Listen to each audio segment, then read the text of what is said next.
Good morning friends. Start करें। कल तक हमने क्या पढ़ा था?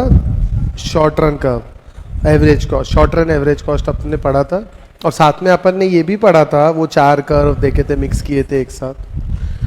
आज हम लोग कुछ और पढ़ेंगे। सबसे पहले तो मुझे एक बात बताओ, शॉर्ट रन के अंदर हमने कुछ तो भी वेरिएबल पकड़ा था और कुछ तो भी फिक्स पकड़ा था। हमने लेबर को वेरिएबल पकड़ा था और बाकी सब कुछ ऑल अदर्स आर फिक्स्ड, ये हमने पकड़ा था। तो लॉन्ग रन में क्या करेंगे?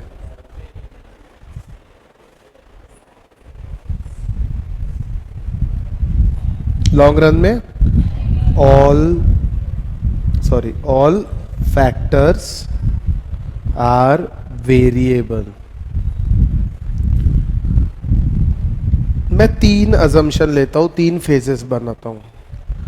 अपन ने लॉन्ग रन के अंदर रिटर्न्स टू स्केल पढ़ा था, याद होगा आपको। रिटर्न्स टू स्केल था लॉन्ग रन वाला। उसमें क्या होता था? उसमें सर पहले ऐसा होता था, फिर ऐसा होता था, फिर ऐसा होता था, हाँ कि ना?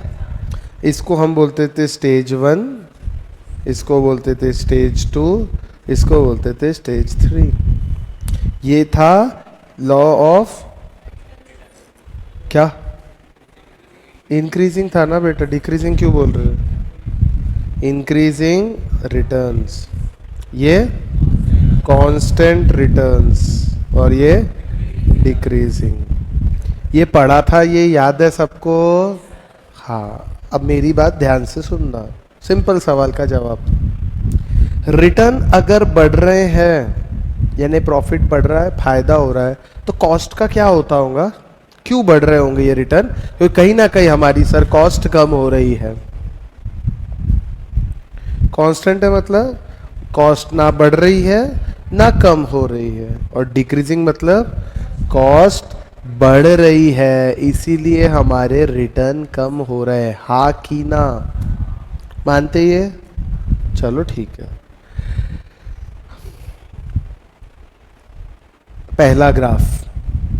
पहला ग्राफ बनाते हैं, ठीक है?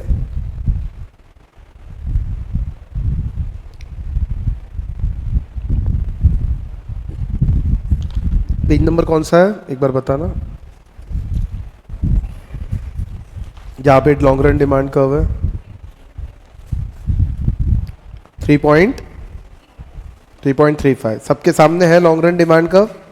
एक बार 3.36 निकालो बेटा एक बार, और इस डिमांड के तरफ ध्यान से देखो। ये कॉस्ट कर्व की तरफ, लॉन्ग रन एग्रेस कॉस्ट कर्व की तरफ जरा एक बार ध्यान से देखिए। 3.36 पे है। ग्राफ देखने का बोल रहा हूं मैं, सिर्फ ग्राफ देखो। एक ग्राफ दिख रहा आपको, उसमें क्या दिख रहा है आपको? क्या दिख रहा? अरे बेटा वो मालूम है, और क्या दिख रहा?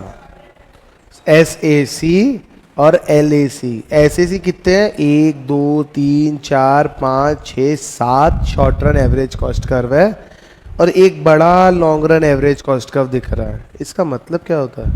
सारे शॉर्ट रन को अगर छोड़ेंगे तो क्या बनेगा? लॉन्ग रन बनेगा। आपको 6 महीना पढ़ाई करना है। 6 महीना अगर लॉन्ग रन है तो 1 महीना, दूसरा महीना, तीसरा महीना, चौथा महीना, 5वां महीना, 6वां महीना, 6 महीनों को आपने धीरे धीरे जोड़ दिया, तो पूरा जोड़ने के क्या बात क्या बन गया? Long run.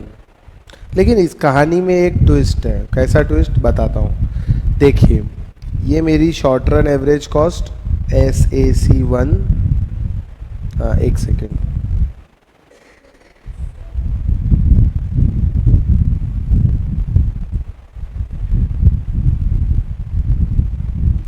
ये है SAC1, ये है SAC2, ये है SAC3। मेरा आपसे सवाल ये है, आप कौन से शॉर्ट रन कर्व पे ऑपरेट करना चाहोगे? यहाँ पे आपका अगेन आउटपुट है या आपकी कॉस्ट है? क्या पूछा मैंने? ये 3 आपको मैंने शॉर्ट रन कर्व दे दी है। आपको मैं बोलता हूं कौन से SAC पे आप ऑपरेट करना चाहोगे? 3 पे। क्यों 3 पे करके क्या मिलेगा? सर देखिए, अगर मैं 1 पे ऑपरेट करता हूं, ध्यान से देखना बेटा, तो वन का लोएस्ट, ये कर्व में लोएस्ट कॉस्ट कहाँ है, ये यहाँ पे है। लोएस्ट कॉस्ट पे मेरी कॉस्ट इतनी रहेंगी और आउटपुट इतना रहेगा, हाँ कि ना? ये देख लो भैया, कॉस्ट भी ज़्यादा, आउटपुट भी कम, और मैंने कैपेसिटी बढ़ाई, एसएससी 2 पे आया। अब सब मिनिमम पॉइंट क्या है, ये, यानी ये कॉस्ट और ये आउटपुट। एसएससी 3 पे मैं लीस्ट कॉस्ट में हूँ और ये मेरा आउटपुट है, हाँ कि ना? तो मैं आपको इतने फेज में पूछना चाहूँगा, आप किस पे ऑपरेट करना चाहोगे बेटा? सर हम एसएससी 3 पे ऑपरेट करेंगे क्योंकि यहाँ हमारी कॉस्ट सबसे कम है और हमारा आउटपुट सबसे ज़्यादा। खुशी की बात है, वेरी गुड, कोई बात नहीं। आगे चलते हैं, आगे। ये पहला सिर्फ देख लो, इतना समझ में आया? ठीक, मैं दूसरा ग्राफ बनाऊंगा, सॉरी।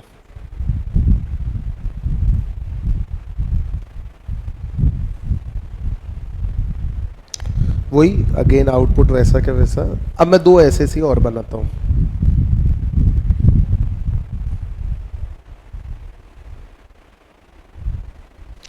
SAC 4, SAC 5। अब मैं आपसे पूछता हूँ बेटा, आप SAC 4 पे ऑपरेट करोगे कि 5 पे? क्यों 4 नहीं?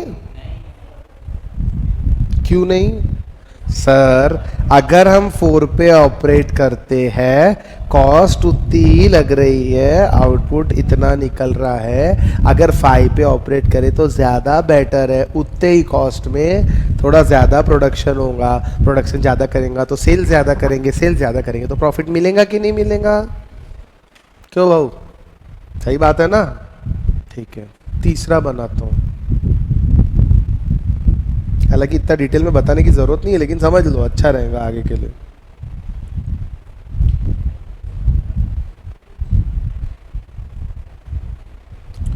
SAC 6, SAC 7, SAC 8। यहाँ पे 5 तक था, 6, 7। आप इस पे जाना चाहोगे क्या? ये तीसरा जो मैंने बनाया, इस पे जाओगे? कौन से पे जाओगे? जा सकते, क्या मिलेगा 8वें में जाके? हाँ बराबर है, कॉस्ट बढ़ रही, आउटपुट बढ़ रहा।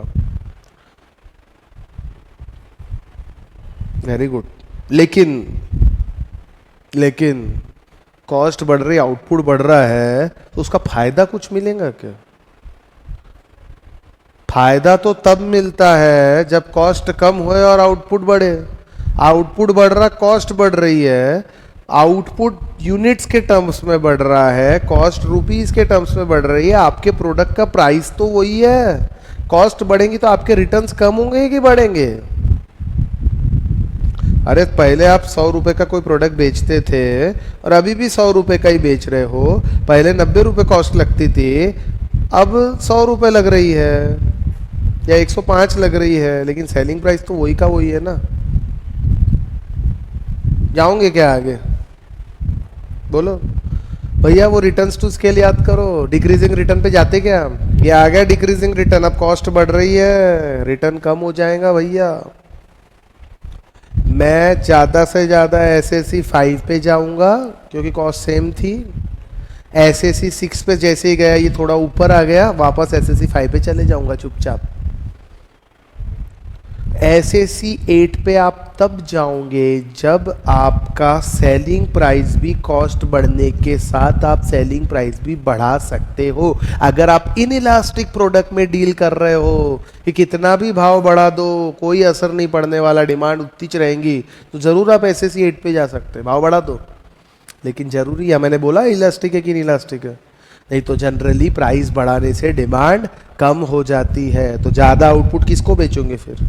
कॉस्ट बढ़ रही तो प्राइस भी बढ़ाना पड़ेगा, और प्राइस बढ़ाओगे तो आउटपुट किसको बेचोगे भैया? प्राइस बढ़ने से तो आउटपुट कम होता है, सॉरी प्राइस बढ़ने से तो डिमांड कम होती है, डिमांड कम होने से आउटपुट कहाँ बिकेगा आपका?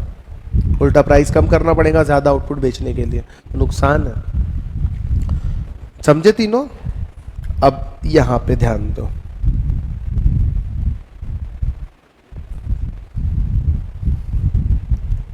सिर्फ जो बोलूँ उसी का जवाब देना, एक्स्ट्रा का दिमाग अभी मत लगाना, थोड़ी देर के लिए। सिर्फ SAC1 को देखिए, सिर्फ SAC1 को देखिए।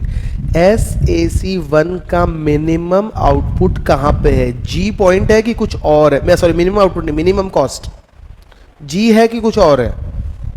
कुछ और यानी क्या सर? ये है, ये देख लो, ये लोएस्ट यहाँ है, लोएस्ट यहाँ है, लेकिन टचिंग यहाँ हुई है। चलो टच क्यों हुआ वो बाद में जान लेते हैं। यहाँ लोएस्ट है लेकिन लोएस्ट पे ऑपरेट नहीं हो रहा। SAC2 का लोएस्ट कहाँ है? नहीं, H से थोड़ा कहीं तो भी आगे है, यहाँ पे है। SAC3 का लोएस्ट, हाँ हम लोएस्ट पे ऑपरेट कर रहे हैं। SAC4 में भी हाँ हम अभी भी लोएस्ट पे ऑपरेट कर रहे हैं। SAC5 में नहीं, लोएस्ट यहाँ है, हम थोड़ा आगे चले गए, हाँ कि ना। SAC6 हम बहुत आगे चले गए सर, लोएस्ट यहाँ पे है। SAC7 लोएस्ट यहाँ है, हम और आगे चले गए। आया समझ में बात? इन्हीं शॉर्ट रन को जोड़ के बनता है long run average cost curve. That means long run average cost curve is tangent to all short run average cost curves. ये यहाँ से एक लॉन्ग रन सबको टच करते हुए निकाला। अब मेरे सवाल का जवाब दो, long run average cost curve का मिनिमम पॉइंट कौन सा है? M। क्या शॉर्ट रन एवरेज कॉस्ट का 4 नंबर का भी मिनिमम पॉइंट यही है? यानी मैं ये बोल सकता हूं चाहे शॉर्ट रन हो चाहे लॉन्ग रन हो, इस पॉइंट पे मेरी कॉस्ट मिनिमम रहेंगी। शॉर्ट रन में भी मिनिमम रहेंगी, लॉन्ग रन में भी मिनिमम रहेंगी। कम से कम cost, maximum output will be OQ।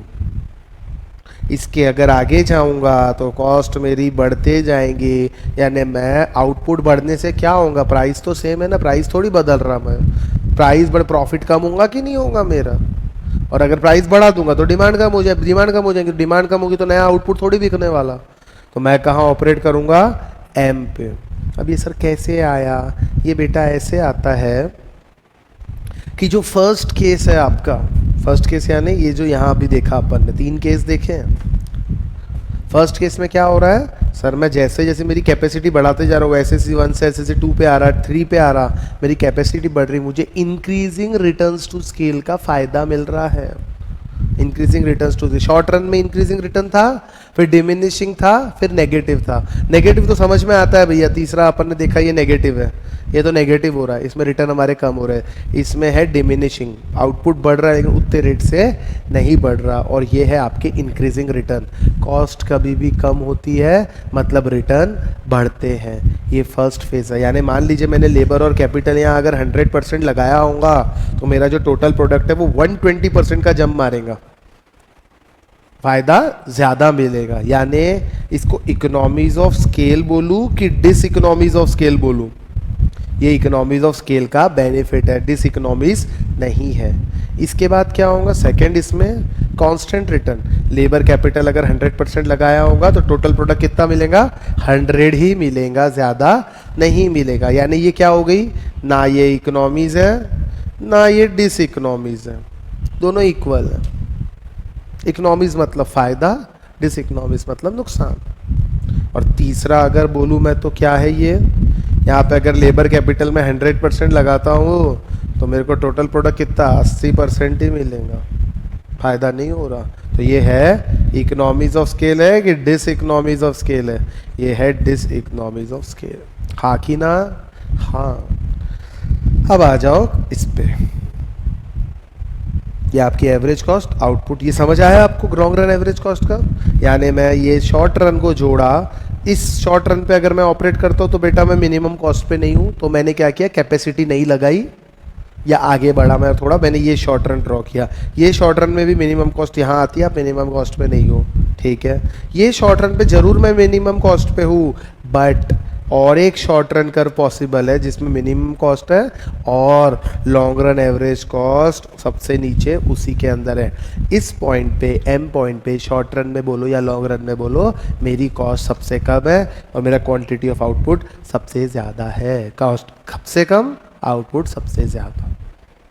आई बात समझ में? कम से कम कॉस्ट में ज़्यादा से ज़्यादा आउटपुट कहाँ निकलेगा? M पे। यानी कॉस्ट कितनी लग गई? QM। ये हो गई ना कॉस्ट। इसको ऐसे आप ड्रॉ भी कर सकते हैं ना। क्यू एम आपकी कॉस्ट है, ओ क्यू आपका आउटपुट है। आया ये समझ में सबको? एक बार पढ़ते हैं, लेकिन इसको ऐसे ही हवा में नहीं छोड़ते, एक बार पढ़ लेते हैं। लॉन्ग रन के अंदर सब कुछ वेरी कर सकते हैं, तो आपको मालूम है ना। Long run is a period of time during which firm can very all input, सारे के सारे इनपुट्स वेरी किए जा सकते हैं। In short run, we have seen that some inputs are fixed and others can be varied to increase in output level. But in long run, all inputs are variable. In short run, the size of the plant is fixed. The size of plant cannot be increased or reduced. However, in long run, firm has sufficient time to bring about changes in size of the plant, machinery, building, etc. in order to expand or contract the output. Thus, in long run, firm move from one plant to another. Long run में एक plant से दूसरे plant जाना possible है, इसीलिए जो ये curve हम पढ़ रहे हैं ये सारे अलग अलग प्लांट्स हैं। फर्म लॉन्ग रन में इससे इधर, इससे इधर, इससे इधर कहीं भी शिफ्ट हो सकती है। समझ आया क्या? पक्का? आगे चलते हैं। क्या बोले? मैंने ये बोला कि ये जो शॉर्ट रन कर्व्स है ना, शॉर्ट रन के अंदर तो आप इसी कर्व में रहना पड़ेगा आपको। आप शॉर्ट रन में कर्व नहीं बदल सकते। मतलब ये एक प्लांट है और प्लांट में अगर नई मशीनरी लगाना है, नई कैपेसिटी बढ़ाना है, तो शॉर्ट रन में नहीं हो सकता, वो लॉन्ग रन में हो सकता। तो इसीलिए लॉन्ग रन में ऐसे 1 से ऐसे 2 पे, SAC 1 से SAC 2 पे आप बना सकते हैं, SAC 2 से SAC 3 पे भी आ सकते हैं, 3 से 4 पे भी आ सकते हैं, लेकिन लॉन्ग रन के अंदर। शॉर्ट रन में नहीं। नई मशीनरी लगा दो, नया प्लांट बना लो, 6 महीने बाद उस पर शिफ्ट हो जाओ, ऐसा।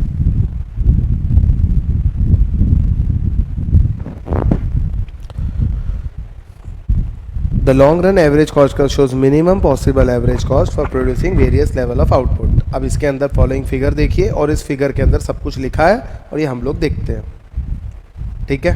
ध्यान देना।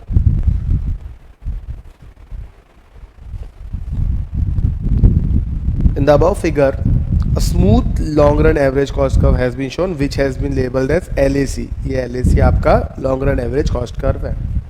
इसके बाद The LAC curve envelops infinite short run, या तो साथ ही दिए हैं, बहुत सारे हो सकते हैं। Short run average cost curve which presenting a plant, each representing, मतलब ये एक प्लांट है, ये दूसरा प्लांट है, ये तीसरा प्लांट है, चौथा प्लांट है, ठीक है? Hence SACs are also called as plant curves. In the figure, LAC curve is derived as tangent to all short run average cost curve from SAC 1 to SAC 7, thus it is U-shaped. इसीलिए ये जो है आपका U-shaped curve बनता है।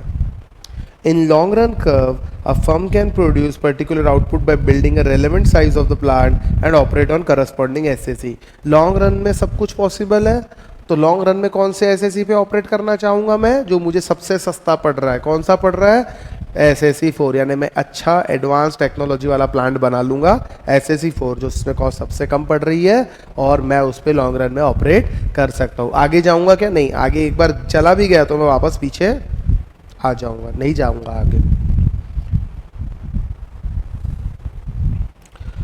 It selects the size of the plant, that is SAC, which gives the lowest cost of production. 7 short run average curve from SAC 1 to SAC 7 shows 7 different plants are drawn. If the firm want to produce OA level of output, it will operate on SAC 1 at the cost of AG per unit. सही बात है। अगर आपको OA ही चाहिए तो आपको SAC 1 पे operate करना पड़ेगा और आप AG आपकी रहेंगी कॉस्ट। अगर आपका आउटपुट बढ़ता है, आपकी सेल बढ़ती है, आपको आउटपुट बढ़ाना है, तो आपने इस पे ऑपरेट नहीं करना चाहिए। क्यों सर, क्यों नहीं कर सकते? वो आप इसीलिए नहीं कर सकते बेटा, ध्यान दो।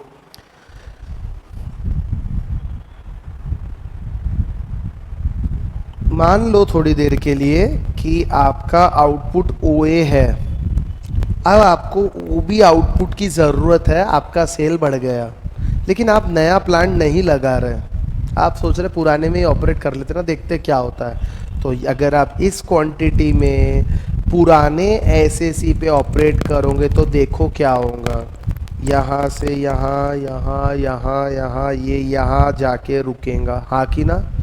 पहले कितनी कॉस्ट लग रही थी? AG, अब कितनी कॉस्ट लगेंगी? BL ज़्यादा है कि AG ज़्यादा है?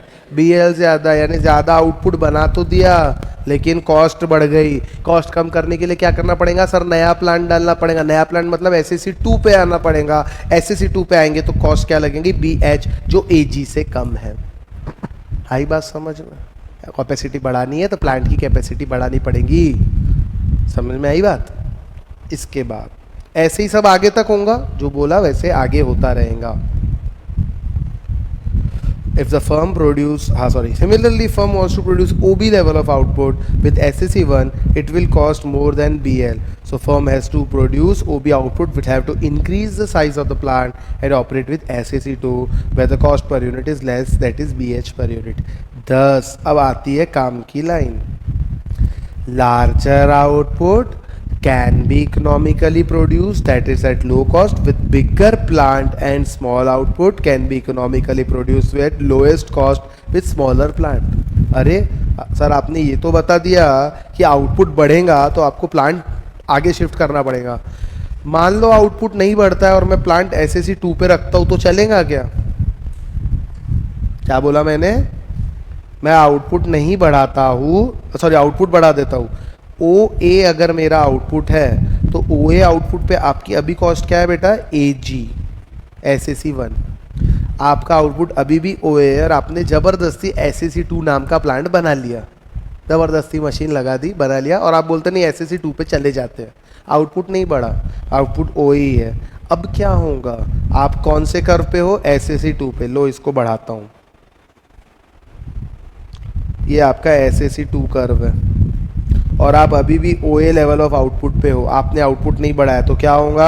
आपका कॉस्ट AK हो जाएगा, जो पहले AG थी अब आपकी कॉस्ट AK हो जाएगी। AK ज़्यादा है तो काय के लिए नए प्लांट पे जाऊँ भैया? पहले पे ही बैठे रहूँ ना। हाँ कि ना? पहले पे मेरी कॉस्ट AG ही लग रही है, जब मेरा आउटपुट बढ़ ही नहीं रहा तो क्यों मैं नया प्लांट लगाऊँ? नया प्लांट लगाना तब फायदेमंद होगा जब आपको आउटपुट बढ़ाना है।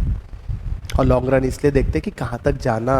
ज़बरदस्ती और प्लांट लगाते लगाते आगे चले गए तो नुकसान हो जाएगा। आई बात समझ? चलिए, बड़े काम की लाइन है ये। In figure OQ is the minimum output as it is being produced at minimum point of LAC and corresponding SAC, that is SSC4. Thus in long run average cost is minimum at OQ output। OQ output कहाँ है? ये है बेटा आपका OQ output. इसके ऊपर SSC4 भी minimum है, LAC भी मिनिमम है, यानी ये OQM will be the minimum cost. इससे कम में काम नहीं होने वाला। If the firm is producing less than optimum output, the other plants are underutilized and their full capacity। अगर उससे आप कम चल रहे हो तो आप underutilize कर रहे हो, और अगर आप इसके आगे चले जाते हो तो ये फुल कैपेसिटी हो गई। अब आप ओवर यूटिलाइज कर रहे हो अपनी कैपेसिटी का, जिसका नुकसान आपको भुगतना पड़ सकता है। The figure shows LAC curve is not tangent to minimum points of SSC curve. सही बात है। अब ये देख लो आगे, यहाँ मिनिमम पॉइंट क्या है? ये है। टेंजेंट कहाँ जा रहा? ऊपर जा रहा। यहाँ मिनिमम पॉइंट ये है, टेंजेंट ऊपर जा रहा। यहाँ मिनिमम ये है, टेंजेंट ऊपर जा रहा। मतलब LAC कर्व SSC कर्व्स के मिनिमम पॉइंट पे टेंजेंट नहीं है, यानी शॉर्ट रन में भी कॉस्ट ज़्यादा ही लग रही है आपको, तो लॉन्ग रन में ज़्यादा ही लगेंगी ना। इसीलिए मिनिमम पॉइंट पे टेंजेंट कहाँ है? यहाँ पे भी है और यहाँ पे भी है, लेकिन SSC4 ज़्यादा एफिशिएंट है SSC3 से। देख लो ना, कॉस्ट कम है ना, इससे तो ये नीचे है, इसीलिए हम इसको पकड़ेंगे। समझ आई बात?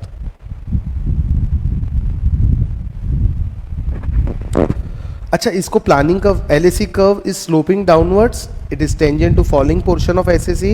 When LAC curve is rising upward, it is tangent to rising portion of SSC। सही बात है। ये SSC है, ये इसका फॉलिंग पोर्शन है, ये इसका राइजिंग पोर्शन है। जब लॉन्ग रन कॉस्ट कर्व नीचे जा रहा है तो वो फॉलिंग पोर्शन पे टेंजेंट है, और जब ये ऊपर जा रहा है तो राइजिंग पोर्शन पे टेंजेंट है। बराबर है। नया क्या है इसमें? सिंपल है। लेकिन एक चीज़ है, इसको प्लानिंग कर्व भी बोलते हैं। This is because firm plans output in the long run but operates in short run, that is by choosing the plant on LAC corresponding to given output. Thus, LAC help firm to make the choice about the size of the plant producing a particular output at minimum cost.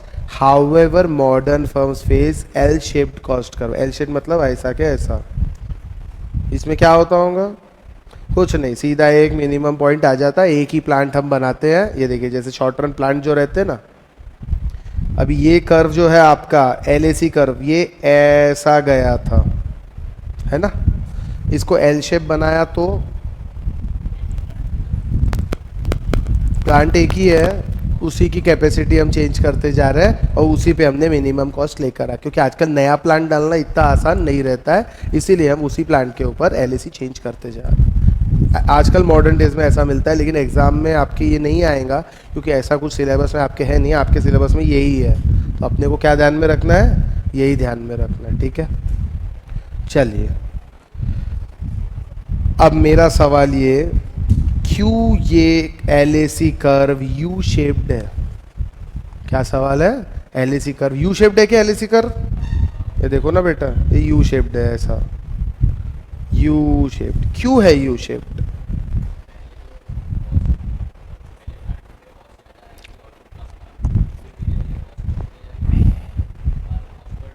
हम लोग output बढ़ाते जाते हैं तो price per unit हमारा कम होते जाता है, क्योंकि फिक्स्ड कॉस्ट पूरी यूज होती है। इसको इकोनॉमीज ऑफ स्केल बोलते हैं, लार्ज स्केल पे प्रोडक्शन करना। और एक समय तक ही रहती है इकोनॉमीज ऑफ स्केल, उसके बाद क्या होता है? कांस्टेंट आती है और उसके बाद डिस इकोनॉमी स्टार्ट हो जाती है।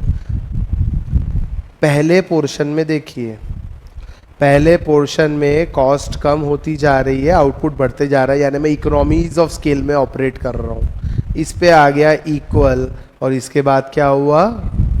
डिस इकोनॉमीज, कॉस्ट बढ़ते जा रही और मैं उतने में ही बेच रहा हूँ, यानी डिस इकोनॉमी स्टार्ट हो गई है, ठीक है। इसीलिए जो कर्व है ये यू शेप्ड रहता है। देख लेते हैं, वही रीजन लिखा हुआ है। ये बड़ा काम का है, हाँ? इस पे क्वेश्चन आ सकता है। LAC curve is U-shaped. The shape of LAC curve depends of law of return to scale. Return to scale याद करो, ऐसा ऐसा ऐसा। The firm expands, there is increasing return to scale, which means fall in long run cost due to economies of scale. In decreasing returns to scale occur when rise in average cost due to diseconomies of scale. This explains why LAC is U-shaped. याद है आपको वो returns to scale वाला ऐसा ऐसा और ऐसा था? तो कॉस्ट वाला कैसा रहेगा? ऐसा ऐसा और ऐसा। जब आपके रिटर्न बढ़ रहे हैं तो कॉस्ट कम होती है, दोनों कांस्टेंट रहते हैं, रिटर्न्स आपके कम होते हैं, मतलब कॉस्ट बढ़ती है। तो ये उल्टा यू है, वो सीधा यू हो जाएगा। आया समझ में? सिंपल, याद नहीं रखना है, सिर्फ समझना है चीज़ों। चलिए, अब हम आते हैं इकोनॉमीज और डिसइकोनॉमीज ऑफ स्केल पे। सिंपल चीज़ें हैं, आज इसको कंप्लीट कर देंगे। इकोनॉमीज क्या होता है और डिसइकोनॉमी? इकोनॉमीज मतलब क्या होगा बेटा? फायदा, अच्छा फायदा मिल रहा है। और डिसइकोनॉमीज मतलब नुकसान, नुकसान हो रहा है आपका। तो मुझे एक बात बताओ, इकोनॉमीज ऑफ स्केल और डिसइकोनॉमीज दोनों तरीके से हो सकते हैं, या तो इंटरनल या एक्सटर्नल।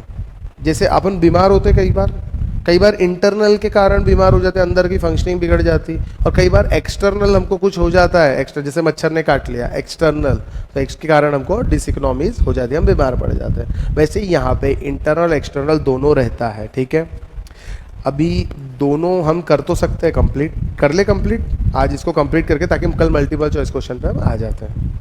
अभी 11:18 ही हुई है, अभी 20 मिनट टाइम है, सॉरी 10 मिनट टाइम है, 15 मिनट टाइम है, 5 मिनट ज़्यादा ले सकते हैं ना, उसमें क्या है। चलो, सिंपल है, ध्यान देना, पूरा पढ़ना नहीं है, मैं आपको समझाता जाता हूँ। पहली बात आता हूँ मैं टेक्निकल इकोनॉमीज और डिसइकोनॉमीज पे। ये बात है इंटरनल की, ये देखिए इंटरनल पे हूँ, और इंटरनल में मैं काय पे हूँ? टेक्निकल पे। ये क्या होता है भैया टेक्निकल? जेरोक्स मशीन, आपने जेरोक्स मशीन लेके आई, आपने अपने फैक्ट्री में लगा दिया, आपका बिजनेस ही जेरोक्स निकालने का है।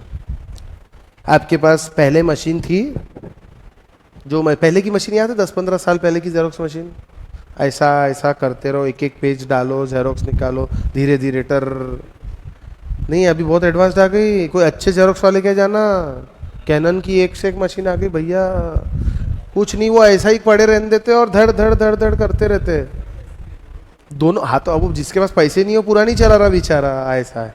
नहीं, अभी आज पहले की समझ लो, आपके पास पुरानी है, पुरानी जेरोक्स मशीन है, आप क्या करते थे, उसमें कॉपीज निकलने को कितना टाइम लगेगा? ज़्यादा लगेगा कि कम लगेगा? पुरानी जेरोक्स मशीन में? ऑब्वियसली ज़्यादा टाइम लगेगा, थोड़ी इलेक्ट्रिसिटी भी ज़्यादा लगेंगी। पुरानी कोई भी चीज़ें हैं वो एनर्जी एफिशिएंट नहीं है, आजकल जो चीज़ें आ रही वो एनर्जी एफिशिएंट आ रही, यानी दोनों में आपकी कॉस्ट ज़्यादा लगेगी, एक आदमी भी ज़्यादा लगेगा, ठीक है, इंक भी ज़्यादा खाएंगी वो मशीन, ठीक है। आपने ये सब आप थे टेक्निकल पार्ट पे, आप डिस इकोनॉमिक्स पे थे, अब आपने नई मशीन लेके आ गया तो क्या हो गया? कुछ नहीं, धड़ धड़ फास्ट मशीन जेरोक्स निकलेंगे रोज, ज़्यादा मशीन जेरोक्स निकालेंगे, एनर्जी भी कम लगेगी, हमारा फायदा होगा कि नहीं? तो ये इंटरनल पार्ट था कि एक्सटर्नल पार्ट था? इंटरनल पार्ट था। आपने अपने अंदर की कमी को सुधार लिया, जो डिस इकोनॉमिक्स आपको हो रही थी किसके कारण? जेरोक्स मशीन के कारण। आपने अभी उसको नई मशीन लगा के अच्छा कर दिया। ऐसा लेबर से भी होता है, अनस्किल्ड लेबर को लगाओगे स्किल्ड काम के लिए तो बराबर करेगा क्या? यानी बीकॉम फर्स्ट ईयर के आदमी को अकाउंटिंग करवा रहे हैं कि चार्टर्ड अकाउंटेंट से अकाउंटिंग करवाते हैं? फर्क पड़ेगा कि नहीं पड़ेगा? पहले में रहेंगी डिस इकोनॉमिक्स और दूसरे में रहेंगी इकोनॉमिक्स। आया समझ में? और जेरोक्स पर यूनिट भी सस्ता पड़ता है क्योंकि बिजली कम लगती है, ठीक है। ये है टेक्निकल। तो मैनेज, ये हमेशा टेक्निकल हमेशा सही होता क्या? नहीं, एक पॉइंट के बाद रुकना पड़ता है। जैसे लॉन्ग रन कॉस्ट अपन ने देखा, एक समय तक ही इकोनॉमीज रहती है, उसके बाद डिस इकोनॉमीज। आपने 2 मशीन लगा दी, 3, अरे जगह तो होनी चाहिए, उतने कस्टमर तो आने चाहिए, एक में काम हो रहा तो काहे को दूसरी तीसरी लगा रहे भैया, क्यों अपनी कॉस्ट बढ़ा रहे हो? हाँ कि ना? तो इसीलिए जितनी जरूरत है उतना ही लगाओ। दूसरा है managerial economies and diseconomies. ये क्या होता है मैनेजरियल?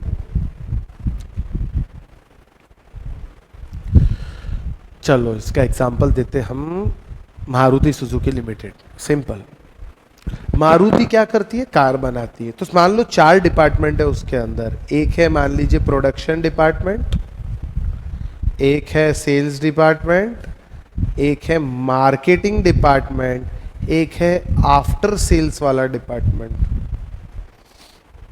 बराबर। मेरा छोटा सा काम है गजानन किराना स्टोर जैसा, क्या मैं 4-4 करूंगा क्या? मान लीजिए छोटा सा गैराज है, या किराना दुकान नहीं, गैराज है समझ लीजिए, छोटा सा गैराज है। तो क्या मैं प्रोडक्शन के लिए अलग रखूँ, सेल्स के लिए अलग रखूँ, मार्केटिंग के लिए, आफ्टर सेल्स, ऐसा कुछ अलग रखूंगा क्या? नहीं, कुछ नहीं, सीधा सीधा भैया एक ही आदमी रहेगा, एक ही डिपार्टमेंट रहेगा। काम बढ़ गया, बहुत गाड़ियाँ आने लग गई, अब क्या करना चाहिए? 2 डिपार्टमेंट बना दो, एक गाड़ी लेने वाले, एक गाड़ी ठीक करने वाले और एक गाड़ी देने वाले, ऐसे 3 डिपार्टमेंट में बांट दो। फिर आपने बहुत बड़ा काम स्टार्ट किया, मैन्युफैक्चरिंग स्टार्ट कर दी मारुति सुजुकी लेवल पे। अब आप पहुंच गए, अब आप क्या कर रहे हो? प्रोडक्शन अलग कर दिया, सेल्स अलग कर दिया, मार्केटिंग अलग कर दिया, आफ्टर सेल्स अलग कर दिया, डिपार्टमेंट अलग कर दिया। क्यों किया? जैसे जैसे मैं इकोनॉमीज ऑफ स्केल पे जा रहा था, बढ़ते जा रहा था, मुझे ये सब करना पड़ा, तो इकोनॉमीज ऑफ स्केल पे काम होगा। लेकिन इसके आगे अगर मैं और चिल्लर चिल्लर डिपार्टमेंट बांधते जाऊँगा, प्रोडक्शन में भी 3 तरह के बांध दिए, इसमें भी 3 तरह के बांध दिए अलग अलग सेगमेंट की गाड़ियों के लिए, तो डिस इकोनॉमीज होना स्टार्ट होंगी एक आध बार। क्यों? आदमी ज़्यादा लगेंगे, कॉस्ट ज़्यादा, और पता है कोई अपनी गलती नहीं मानेगा, ये बोलेगा उसकी गलती है, वो बोलेगा उसकी गलती है, तो झगड़े ज़्यादा होंगे, पॉलिटिक्स ज़्यादा होंगी, डिस इकोनॉमीज होना स्टार्ट होंगी। इसको बोलते हैं मैनेजरियल। इसको बोलते हैं कितने लेवल पे आप बांट सकते हो। ज़्यादा बढ़ते जाए तो डिपार्टमेंट बांट दो, और अगर छोटा है तो अकेले करो। छोटा है सॉरी ज़्यादा है और आप डिपार्टमेंट नहीं बांट रहे तो आप डिस इकोनॉमिक्स पे चले गए, आपको शॉर्ट टर्म में डिपार्टमेंट बढ़ाना पड़ेगा। लेकिन बड़ा है लेकिन फिर भी ज़बरदस्ती डिपार्टमेंट और बढ़ाते जा रहे हैं, तो फिर वहाँ से डिस इकोनॉमिक्स वाला काम स्टार्ट हो जाएगा। जितना बोल रहा सब छाप के दिया हुआ। तीसरा, कमर्शियल इकोनॉमीज और डिस इकोनॉमीज। ये क्या होता है? आपने कोई नया प्रोडक्ट लॉन्च किया, मतलब पहली बार ही कुछ प्रोडक्शन कर रहे हो, पहले दिन से एडवर्टीजमेंट स्टार्ट कर दोगे क्या? टीवी पे अमिताभ बच्चन को ब्रांड एम्बेसडर बना लोगे क्या? छोटा है, आप बेचारे छोटे हो, अभी आपने अपनी फैक्ट्री ला ली, पहले दिन से अमिताभ बच्चन को ले लोगे क्या? तो पहले दिन किसको लोगे? छोटे मोटे को। और एडवर्टीजमेंट भी कहाँ दोगे? शायद रेडियो पे थोड़ी बहुत दे देंगे, न्यूज़पेपर में छोटी सी कटिंग में कहीं एडवर्टीजमेंट दे देंगे। हाँ, फिर सेल बढ़ा, आउटपुट बढ़ा, फिर क्या करोगे? उसी पे एडवर्टीजमेंट दोगे क्या? थोड़ा बढ़ाएंगे कमर्शियली, और फिर एक दिन आएगा अमिताभ बच्चन को ले लूँगा। यस और नो? बस हो गया।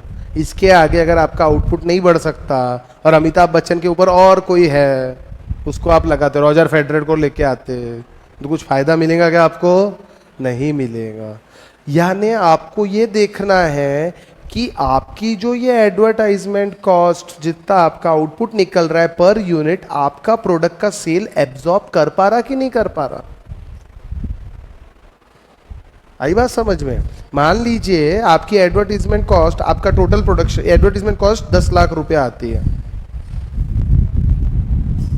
और आपका टोटल प्रोडक्शन 1 लाख है। एडवर्टीजमेंट कॉस्ट पर यूनिट कितनी हो गई? 10 रुपया। ये टोटल आपकी एडवर्टीजमेंट कॉस्ट है और ये टोटल प्रोडक्शन है। आपके पर यूनिट एडवर्टीजमेंट कॉस्ट हो गई बेटा 10 रुपया। तो आपको ये किसके जेब से लेना पड़ेगा?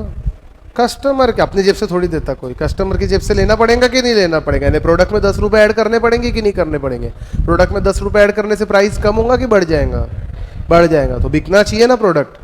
मान लो आप ये एडवर्टीजमेंट कॉस्ट बढ़ा के 1 करोड़ कर देते हो, अब क्या होगा? अब अगर आपका प्रोडक्ट नहीं बिक सकता 100 रुपए जोड़ने के बाद, तो आप डिस इकोनॉमीज में पहुंच गए कि नहीं? तो भैया ये कमर्शियल एडवर्टीजमेंट भी उतनी ही करो कि आपका प्रोडक्ट का प्राइस उसको एब्जॉर्ब कर सके। कहीं ऐसा नहीं हो प्राइस इतना बढ़ जाए कि आपके प्रोडक्ट की डिमांड कम हो जाए और आपका दिवाला निकल जाए। ये होती है इकोनॉमीज और डिस इकोनॉमीज। कोई भी चीज़ पहले इकोनॉमीज पे आती है, थोड़ी देर कांस्टेंट रहती है, फिर डिस इकोनॉमीज की तरफ बढ़ जाती है। जैसे आप पढ़ाई भी करते हो, पढ़ाई जैसे जैसे बढ़ाते जाते अच्छा है, लेकिन अब आप रात भर पढ़ रहे, दिन भर पढ़ रहे, सो ही नहीं रहे, तो फिर क्या होगा?